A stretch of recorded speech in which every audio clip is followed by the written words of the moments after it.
All right. Well, hope everybody's doing well. Again, my name is Chris Holden. Today, we're going to get saucy. We're going to be talking about the science of hop extracts. So if you're ready, let's get saucy. So a little bit about the Hop Guild. The Hop Guild, we're a grower-owned hop merchant. We act and operate similar to like a co-op. We work really close with our farms and our guild growers here in New York State and our partner growers from other growing regions in the United States, as well as Germany and New Zealand. Aside from just being a merchant, the Hop Guild owns and operates the second largest hop pelleting facility outside the Pacific Northwest. And we're the smallest merchant with a full spectrum CO2 extraction facility located right here in Elmira, New York. And what this does is this gives us an immense amount of flexibility and control over our quality of both our hops and our products that we produce and sell here. So a quick overview of what we're going to go over today. We're going to talk about what CO2 extraction actually is and how extract is made. This will help you as brewers understand the different types of extracts for bittering, flavor, and aroma. And then we'll talk a little bit about how extracts improve brewing and the brewing efficiency. And then we'll talk a little bit about what's new and on the horizon. So a quick overview of the CO2 extraction process. The bottom right of the infographic here, there's the liquid CO2 part. And that's basically just a accumulation tank that holds liquid CO2. That then gets pumped through an extraction vessel where we either have T90 pellets or you can use whole cone for hops anyways. That's where the extraction happens. It then goes through a valve that basically holds pressure back. And on the other side of the valve, it's releasing the pressure. And at this point in time, that liquid CO2 turns into a vapor or gas CO2. And it goes into a chamber or separator where the extract, the heavy particles are going to fall out. And then that vapor or gas CO2 is then going to go into a condensing unit, which will then cool or chill that vapor back down and turn it back into a liquid CO2 format. So it's really a simple process, nothing too crazy. Think of it like making for extraction with supercritical extraction is 100 to 125 degrees Fahrenheit and between 2,000 and 3,000 psi. So at this point, and how supercritical CO2 works, think of it like a fizzy soda or a fizzy drink, seltzer, that's kind of flowing through the hops or anything else that you'd be extracting. This format, the supercritical format, is usually a little bit more aggressive, but it's definitely more efficient, probably the most efficient type of CO2 extraction.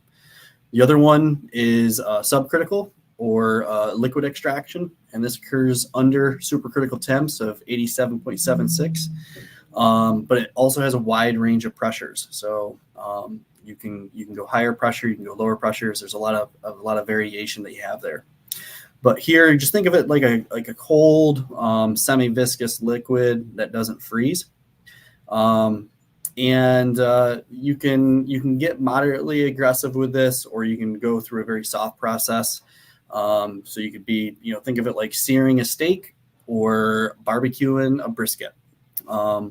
This process is a little less efficient, but it preserves a lot more of your essential oils and your terpenes and everything else that you're looking for flavor and aroma.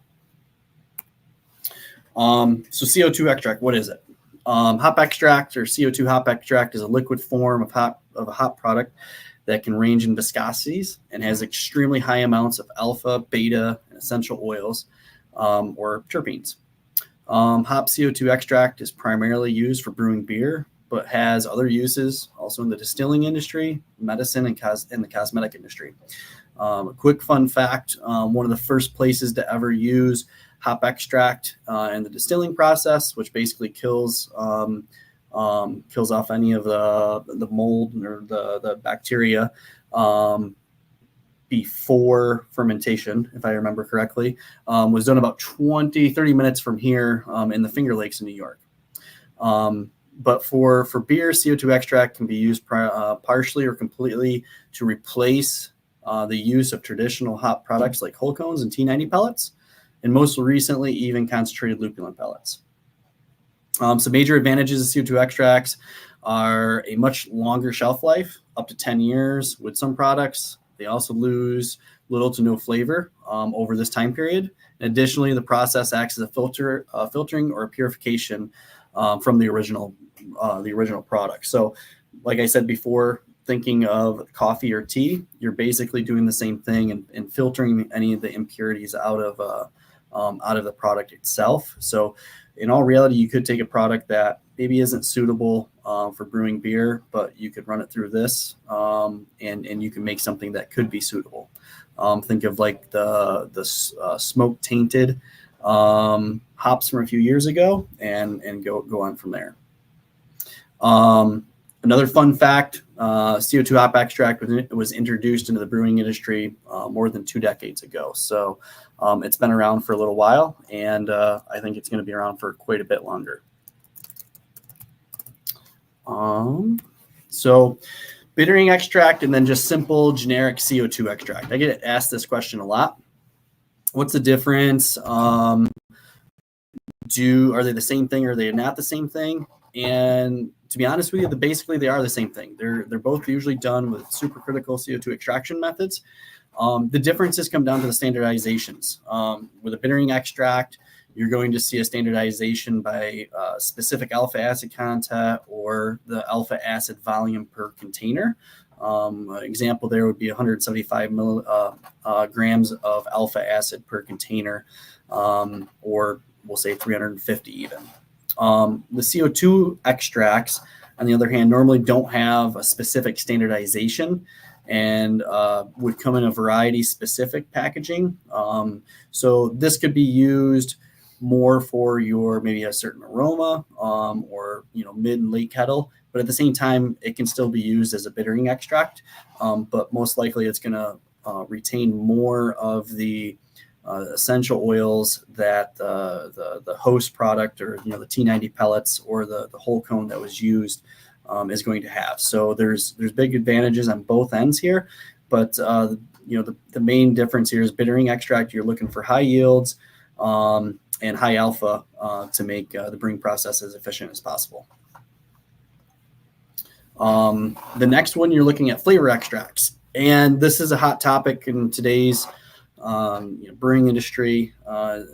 We've been calling it the arms race of the hop extract industry.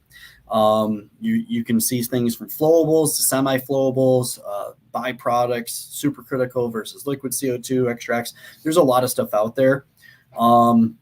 And it's I would highly suggest anyone to try all of them because each one of them has different things that they can do.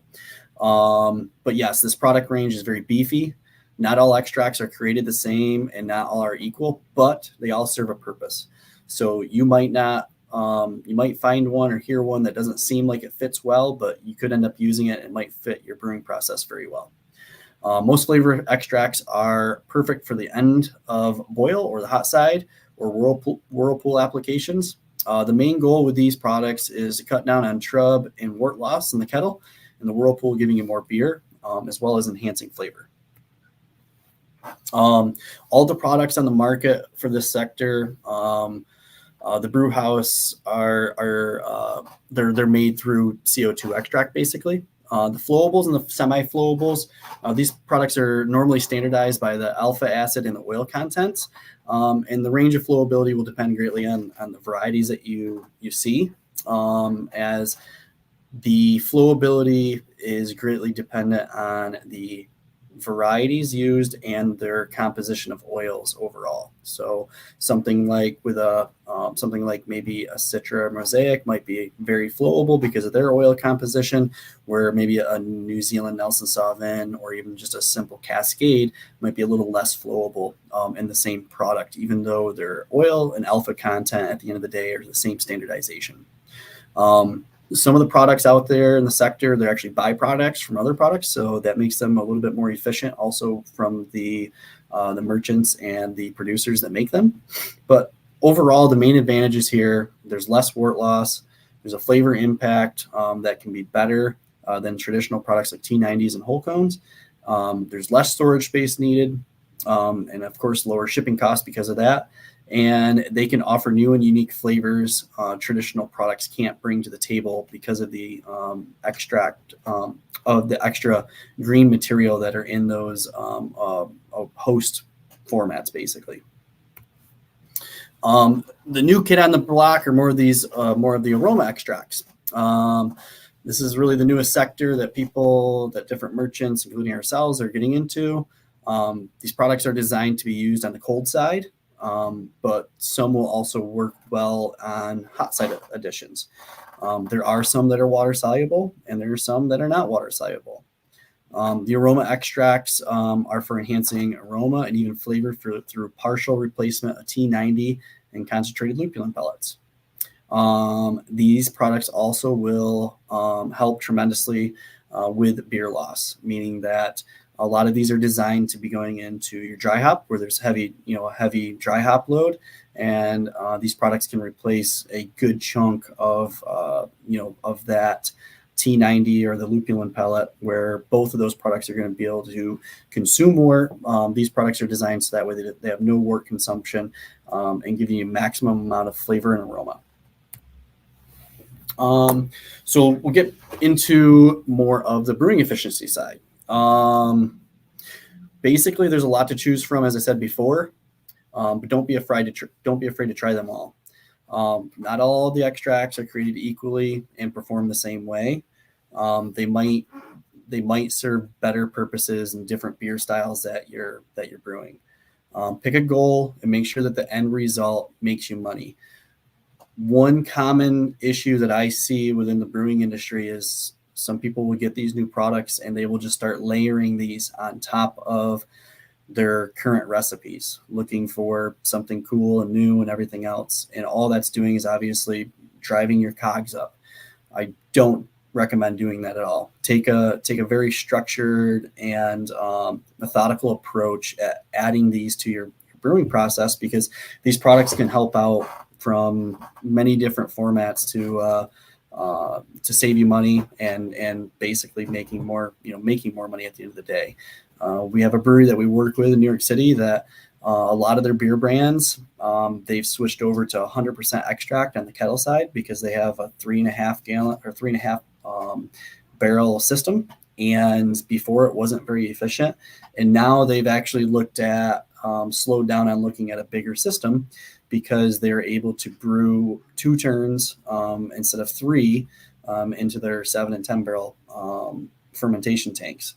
So it's saving them a lot of time and effort and a crap load of money on their malt bill because they're not having to do that extra turn. But overall, these products are not made, like I said before, for just flavor and aroma. They're expensive to make, so keep this in mind.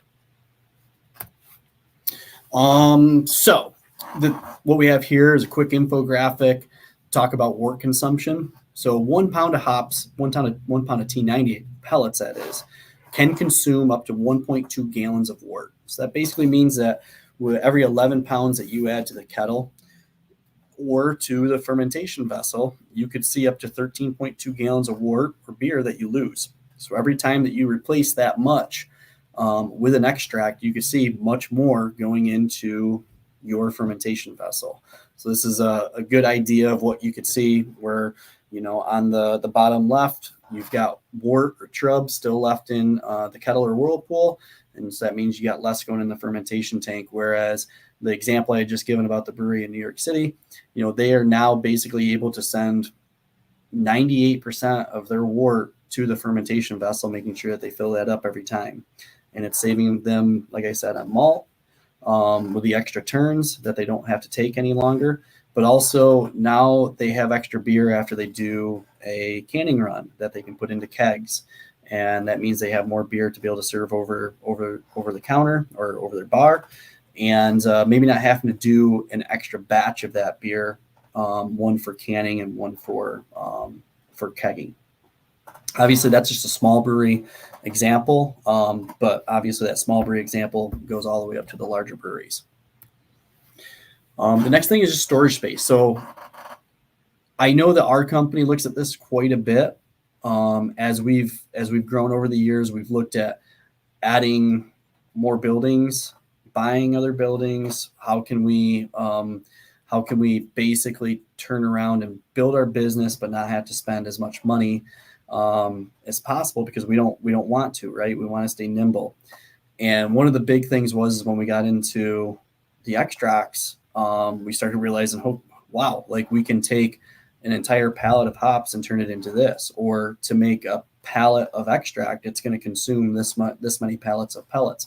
So basically what we learned was we can expand our business and become a larger business without having to expand our footprint. So a quick, easy math. I mean, one pallet of hops, you're looking at 13.3 square feet of room. And if that's a standard pallet, so 25 cases, you're looking at 46.6 cubic feet of cooler space. And that basically a full pallet, for the most part, will consolidate down to about 3 cases of 3 cases of pellets takes up, give or take a little bit, depending on the product and the density and also the packaging.